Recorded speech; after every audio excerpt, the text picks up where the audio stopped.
తెలియదు సార్. అయితే నేను ఒక విషయాన్ని మీకు తెలియజేస్తున్నాను. ఇచ్చోడ మండల్ ఏజెన్సీ సార్, అది పూర్తి స్థాయిలో ఏజెన్సీ గ్రామం. పాపం వీళ్ళు ఒక 3 సంవత్సరాల నుంచి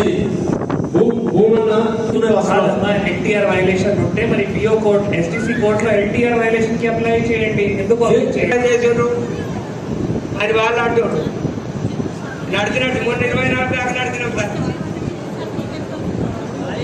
అంటే మనం ఒక మాట అనుకోవచ్చు, అప్పుడు అక్షరాక్షత లేదు, మోసపోయినాం అనుకోవచ్చు. కానీ సార్ 2021 కూడా ఇలాంటివి జరుగుతున్నాయంటే ఒకసారి దీనిపై దృష్టి పెట్టాలి. అలాగే సార్, నా సొంత భూమి మా నాన్న పేరు మీద మాదాపూర్ శివరంలో, అది అసెల్ ల్యాండే సార్.